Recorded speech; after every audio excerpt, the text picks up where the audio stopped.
मेरा भारत चैनल से के शर्मा की राम राम। भारत माता की जय, जय हिंद। साथियों, अभी अभी मानसून सेशन समाप्त हुआ। हमेशा की तरह संसद, ये भी जो संसद का मानसून सेशन है, हंगामे में खत्म हो गया। हमें ये समझ नहीं आती, क्या ये सभी संसद सदस्य जो विपक्ष के हैं, क्या इनको इस बात की कोई चिंता नहीं कि सेशन के अंदर बिल पास किए जाते हैं और जनता के काम उन्हीं कानूनों के तहत ही होते हैं। लेकिन जब से प्रधानमंत्री मोदी आए हैं, तब से किसी सेशन में 35% काम हुआ, किसी सेशन में 40% हुआ और किसी सेशन में 25% हुआ। इस बार भी मात्र 26% काम ही हो पाया। कितनी बेशर्मी है, कैसा लोकतंत्र है हमारे देश का। क्यों नहीं सख्त कानून बनते? हमारी जनता की कमाई हुई आय में जो टैक्स दिया जाता है, उसी टैक्स में से इन लोगों की आय दी जाती है, इनको तनख्वाह दी जाती है। और ये हंगामा करके, शोर मचा करके, बिना सिर पैर के बात करके हमारी उम्मीदों को मिट्टी में मिला देते हैं। क्या मेरे भारत के लोगों, मैं पूछना चाहता हूं, क्या विपक्ष के ऐसे सांसदों को चुनकर भेजना क्या देश के लिए अच्छा है? हम किसी भी पार्टी को वोट देते वक्त ये क्यों नहीं सोचते कि इनके पिछले कर्म क्या हैं? लगातार कई सालों से विपक्ष हंगामा करता आ रहा है। हर मुद्दे को एक नया मुद्दा बना करके वही शोर शराबा, लोकतंत्र की धज्जियां उड़ाते हुए सेशन समाप्त हो जाता है। साथियों, मैं ये बात आज इसलिए कह रहा हूं कि इस बार भी मात्र 26% काम संसद में हुआ है। एक महीने में, पूरे एक महीने में 21 जुलाई से 21 अगस्त तक ये सेशन चला, लेकिन इसमें काम कितना हुआ? मात्र 26%। और जाते जाते कुछ कानून आए और कुछ वापस हो गए, कुछ पास हुए। जो पास हुए उस पर कोई चर्चा नहीं, क्योंकि विपक्ष ने तो हंगामा करना है। उसको उस कानून से कोई मतलब नहीं है कि जनता के वो हक में जा रहा है या गलत जा रहा है, इस बात से उनको कोई मतलब नहीं है। साथियों, आज मैं ये कहना चाहता हूं कि बड़े दुख की बात है, हमारे देश में जो लगातार हम देखते आ रहे हैं कि किसी मुख्यमंत्री पर अगर केस चला, मॉरली आधार पर रिजाइन ना दे करके वो जेल भी जा रहा है और जेल में बैठ करके वो अपनी सत्ता को भी चला रहा है। जबकि होना ये चाहिए कि उसे रिजाइन करके,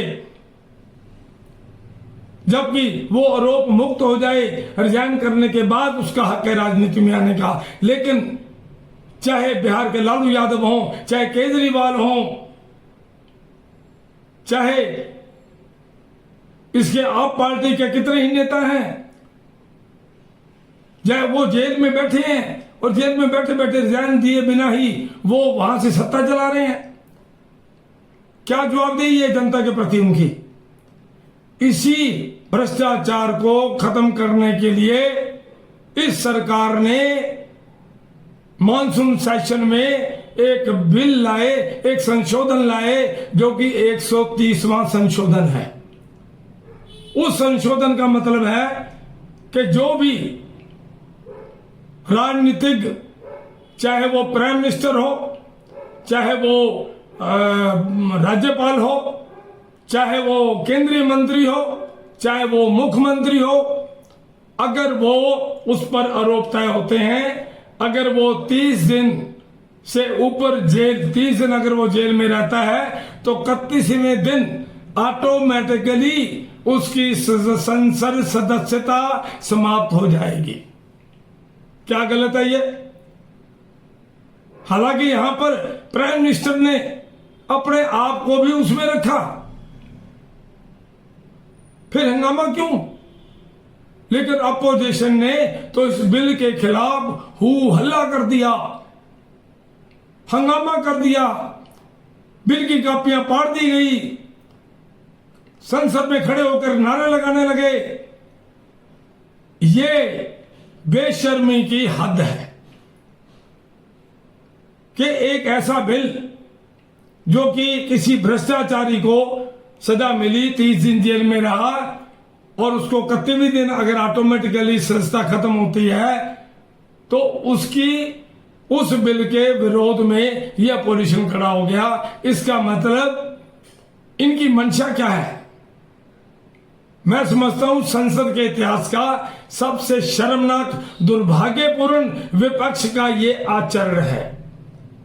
मतलब वो चाहते हैं ये बात कि हम भ्रष्टाचार भी करते रहें और जेलों में बैठ करके हम सत्ता को भी चलाते रहें।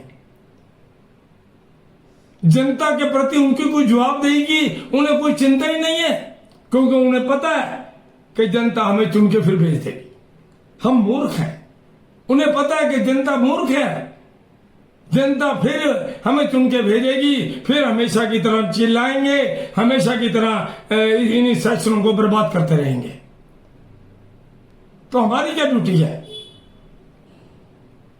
35वें संशोधन के अंदर पूर्व प्रधानमंत्री इंदिरा गांधी ने पीएम को इस दायरे से बाहर रखा था, लेकिन प्राइम मिनिस्टर मोदी ने इस दायरे में पीएम को भी रखा कि अगर पीएम के साथ भी 30 दिन वो जेल में रहता है तो 31वें दिन उसकी संसद सदस्य खत्म हो जाएगी। इतनी शर्मनाक हो हल्ला। तो मेरे हिंदुस्तान के लोगों, ये लोग अराजकता फैलाने की तरफ जा रहे हैं। हर सेशन के अंदर कोई ना कोई मुद्दा लेके आ जाते हैं। मैं आप लोगों से पूछना चाहता हूं, आखिर ऐसी विपक्ष को कब तक चुन चुन के भेजते रहोगे लोग, जिनका देश के प्रति कोई जवाबदेही नहीं है, जो हमेशा हमारी सेना पर उंगली उठाते हैं, हमेशा सरकार द्वारा या सेना द्वारा किए हुए किसी काम के प्रति अविश्वास जताते हैं, जो विपक्ष दुश्मन देश के पक्ष में बोलता रहता है। ये हमें सोचना होगा कि हम देश को किस तरफ ले जा रहे हैं। प्रधानमंत्री मोदी ने यह बिल लाते वक्त यही मंशा थी कि देश को एक भ्रष्टाचार मुक्त करते हुए संसदों के सांसद सदस्यों के आचरण को सही करना। लेकिन कल जो हुआ, जो बिल्कुल ही जिसे कहते हैं कि इसकी कोई क्लैरिफिकेशन नहीं है कि उन्होंने इस बिल के खिलाफ किस तरह शोर हल्ला किया। हालांकि ये बिल जेपीसी को भेज दिया गया है और ये पास भी होगा, लेकिन विपक्ष का क्या? कभी क्या मुद्दा, कभी क्या मुद्दा। क्या देश का पैसा बर्बाद इस तरह होता रहेगा? क्या इन संसद सदस्यों को वेतन मिलना चाहिए? मैं कहता हूं, जब ये इतना हो हल्ला करते हैं, हंगामा करते हैं, तो इन सबका वेतन भी इनको नहीं मिलना चाहिए, कटौती होनी चाहिए। जनता के प्रति जवाबदेही इनकी होनी चाहिए। अगर हंगामा करते हैं तो इनको वेतन भी नहीं मिलना चाहिए। मेरा सरकार से अनुरोध है कि ऐसा सख्त कानून बनाए ताकि संसद सदस्य लोकसभा में आकर के, राज्यसभा में आकर के इस तरीके से हंगामा करने से वो बचे और जनता के प्रति जवाबदेही हो। धन्यवाद।